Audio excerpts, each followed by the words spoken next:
Fantastic mobility stretch exercise for the lower ankle and the Achilles, and a great modification for people that are missing knee range of motion, lower ankle range of motion, or mid-foot range of motion. And all we need is a box, a chair, a table, something that is below hip height, but a little bit above the knee.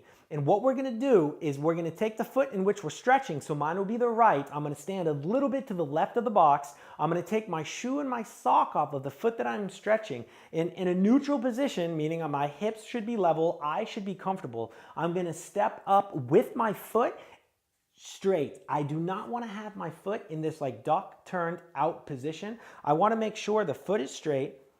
So in a line, you can line it up with the side of the box. And from this position, we can see in the dual camera position here that I then want to begin to lean forward, bringing my knee over my toe and paying attention to when I realize that my heel begins to pick up in the air. Now the goal here would be that my knee drops 10 inches over my toe. So that would mean if I were to draw a straight line, I would have 10 inches of space from the front of my knee to where it is in front of my toe. Now, many of us are not gonna be there, which is why we're doing this stretch, or we have this pain.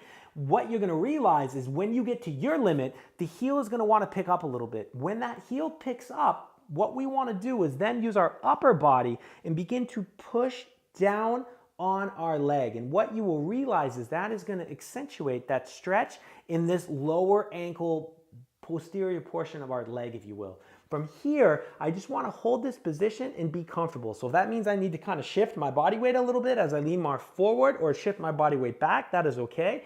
But I want to hold this position and feel that my knee is able to drive farther forward and my knee or my ankle still wants to stay in the box. Sometimes as we increase in this stretch, we start to notice that we get a little bit of a pinch in the front of our ankle. From here, a little tip you can do is imagine that the wall is behind you and you're trying to kind of roll your butt out and touch the wall with your butt. So basically anterior rotate, go into a squat position of your lower hips, and you will realize that that will open up that space a little bit just due to mechanics of the knee and the hip, and you have a little bit more room. And from here, we want to feel that stretch and really hold this anywhere from 3 to 5.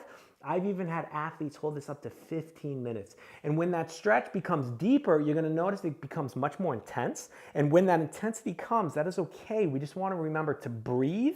And when we come out of the stretch, depending on how long we held it, to come out very slow, let the blood come back. And as we step down, take a break in between the stretch before we leave and walk away, or we switch feet, because we need that blood to come back in the ankle so it can be fully functional before we continue.